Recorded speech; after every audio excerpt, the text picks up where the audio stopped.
ಚಂದ್ರು ಅವರೇ, 21ನೇ ವಯಸ್ಸಿಗೆ ನೀವು ಬಿಸ್ನೆಸ್ ಡಿಸಿಷನ್ ತೊಗೊಂಡು ಏನು ಎಲೆಕ್ಟ್ರಿಕಲ್ ಬಿಸ್ನೆಸ್ ಸ್ಟಾರ್ಟ್ ಮಾಡಿದೆ ಅಲ್ವಾ? ಹೇಗಿತ್ತು ಜರ್ನಿ? ಈಸಿಯಾಗಿ ಸಕ್ಸಸ್ ಬಂತಾ? ಹೆಂಗೆ ಸ್ಟ್ರಗಲ್ ಮಾಡಿದ್ರಿ? ನಾನು ಎಲೆಕ್ಟ್ರಿಕಲ್ ಕಾಂಟ್ರಾಕ್ಟ್ ಲೈಸೆನ್ಸ್ ಮಾಡಿದ್ಮೇಲೆ ನನಗೆ ಫ್ಯಾಕ್ಟ್ರಿಯಿಂದ ಹೊರಗಡೆ ಒಂದು ಲೈಸೆನ್ಸ್ ಮಾಡಿ ಫೀಲ್ಡ್ಗೆ ಬಂದಮೇಲೆ ನನಗೆ ಗೊತ್ತಾಯಿತು ಇದು ಪರಿಸ್ಥಿತಿ ಏನು ಅಂತಂದ್ಬಿಟ್ಟು. ಯಾರು ಪರಿಚಯ ಇಲ್ಲ, ಬೆಂಗಳೂರು ಯಾರು ಪರಿಚಯ ಇಲ್ಲ. ಹೋಗೋದು ಯಾರು ಕನ್ಸ್ಟ್ರಕ್ಷನ್ ಮಾಡ್ತಾ ಇದ್ದಾರೆ, ಸಿವಿಲ್ನವ್ರಿಗೆಲ್ಲ ಕೆಲವ್ರಿಗೆಲ್ಲ ಗೊತ್ತಿರುತ್ತೆ ಕನ್ಸ್ಟ್ರಕ್ಷನ್ ಯಾರು ಮಾಡ್ತಾ ಇದ್ದಾರೆ, ಅಲ್ಲಿ ಹೋಗೋದು. ಏನಾರು ಕೆಲಸ ನಿಮ್ಮಲ್ಲಿ ಎಲೆಕ್ಟ್ರಿಕ್ ಕೆಲಸ ನಾನು ಮಾಡ್ಕೊಡ್ತೀನಿ, ನನಗೆ ಕೊಡಿ ಅಂತ ಹೇಳೋದು. ನಮ್ಮ ಹುಡುಗರು ಇದ್ದಾರೆ, ಒಳ್ಳೆ ಟೀಮ್ ಇದೆ, ಮಾಡ್ಕೊಡ್ತೀವಿ ಅಂತ ಹೇಳೋದು.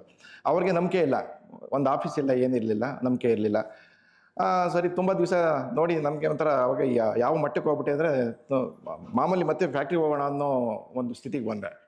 ಸೊ ಅಂಥ ಟೈಮಲ್ಲಿ ಹಾಗೇ ಕೆಲವು ಆಫೀಸ್ಗೂ ನಮ್ಮ ಬೆಸ್ಕಾಮಲ್ಲಿ ಮತ್ತು ಯಾವುದೇ ಚೆಸ್ಕಾಮ್ ಯಾವುದೇ ಆಫೀಸ್ಗೆ ಹೋಗ್ಬೇಕಾದ್ರೆ ನಮ್ಮ ರಿಲೇಷನ್ಶಿಪ್ಪು ತುಂಬ ಚೆನ್ನಾಗಿ ಇಟ್ಕೊಳ್ತಾ ಇದೆ. ಸೊ ಆ ಟೈಮಲ್ಲಿ ಏನು ಮಾಡಿದ್ರು, ಅವರು ಕೆಲವೊಂದು ಭಾಗ್ಯ ಜ್ಯೋತಿ ಅಂತಂದ್ಬಿಟ್ಟು ಫ್ರೀ ಲೈಟ್ಸ್ ಎಲ್ಲನೂ ಕೊಡೋದಕ್ಕೆ ಆ 20 ಇದರಲ್ಲಿ ಇದು ಮಾಡಿದ್ರು. ಸುಮಾರು ಒಂದು 600 ಮನೆನ ಇದನ್ನು ನೀವು ಸರ್ವಿಸ್ ಇದು ಮಾಡಿ ವೈರಿಂಗ್ ಮಾಡಿ ಸರ್ವಿಸ್ ಕೊಡಿ ಅಂತಂದ್ಬಿಟ್ಟು ನನಗೆ ಅದೊಂದು ಇದು ಕೊಟ್ಟು ನನಗೆ ಅಲ್ಲಿಂದ ಒಂದು ಸ್ವಲ್ಪ 600 ಮನೆ ಭಾಗ್ಯ ಜ್ಯೋತಿ 22 ಇಯರ್ಸ್ 21 22 ಇಯರ್ಸ್ ಅಂದರೆ ಒಂದು 2 ಸೊ ರಿಲೇಶನ್ಶಿಪ್ ಚೆನ್ನಾಗಿ ಮ್ಯಾನೇಜ್ ಮಾಡಿದೆ ಎಲ್ಲರ ಜೊತೆನಲ್ಲಿ. Okay, good.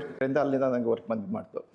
ತುಂಬ ದುಡ್ಡುಗಳು ಬರ್ತಾಯಿತ್ತು, ಎಲ್ಲ ಕರೆಕ್ಟಾಗಿ ಎಲ್ಲ ಮೇಂಟೈನ್ ಮಾಡ್ಕೊಂಡು ಹೋಗ್ಬೇಕಾದ್ರೆ ನನಗೆ ಕರೆಕ್ಟಾಗಿ ಯಾವ ರೀತಿ ಒಂದು ಸಿಸ್ಟಮ್ ಮೇಂಟೈನ್ ಮಾಡಿ ಇದು ಮಾಡ್ಕೊಂಡು ಹೋಗಬೇಕು, ಯಾವ ಥರ ಪೇಮೆಂಟ್ ಕೊಡಬೇಕು, ವೆಂಡರ್ಸ್ಗೆ ಯಾವ ಥರ ಇದು ಕೊಡಬೇಕು, ಅದೆಲ್ಲ ನನಗೆ ಸರಿಯಾಗಿ ನನಗೆ ಇದಾಗಲಿಲ್ಲ. ಒಂದು ರೀತಿ ತುಂಬ ವರ್ಕ್ ಇದ್ರೂ ನನಗೆ ಕರೆಕ್ಟಾಗಿ ಮೇನೇಜ್ ಮಾಡೋಕ್ಕಂತ ಗೊತ್ತಾಗ್ತಿರ್ಲಿಲ್ಲ. ಒಂದು ಗುರಿ ತಲುಪಬೇಕಾದ್ರೆ ಒಂದು ಗುರು ಬೇಕಾಗಿತ್ತು. ಆ ಟೈಮಲ್ಲಿ ಬನ್ನಿ ಸರ್ ಅಂತ ಬಂದ ತಕ್ಷಣ ಕೆಲವೊಂದೆಲ್ಲ ಗೈಡೆನ್ಸ್ ಕೊಟ್ಟ ತಕ್ಷಣ ಸರಿ ಈ ಥರ ಆಫ್ಲೈನ್ ಕ್ಲಾಸ್ ಇದೆ ಬನ್ನಿ ಅಂತ ಅಂದ್ಬಿಟ್ಟು ಹೇಳಿದ್ರು. 2009 ಕರೆಕ್ಟಾಗಿ ನನಗೆ ದೇವ್ರು ಸಿಕ್ತಂಗೆ ನಮ್ಮ ಮತ್ತೆ ಇವರು ಸಿಕ್ಕಿದ್ರು, ಯಾರು ಸತ್ಯ ಸರ್ ಇಬ್ಬರು ಸಿಕ್ಕರು. ಆಫ್ಲೈನಲ್ಲಿ ಸುಮಾರು ಒಂದು 3 ಮಂತ್ಸ್ ಇರಬೇಕು ಅನಿಸುತ್ತೆ. ನಾನು ಆ ಕ್ಲಾಸ್ಗೆ ಅಟೆಂಡ್ ಮಾಡಿದ್ಮೇಲೆ ನನ್ನ ಲೈಫು ಟೋಟಲ್ ಚೇಂಜ್ ಆಯಿತು. ಟೋಟಲ್ ಯಾವ ಥರ ಅಂತಂದರೆ ನನಗೆ ಹೇಳೋಕ್ಕೆ ಏನಿಲ್ಲ.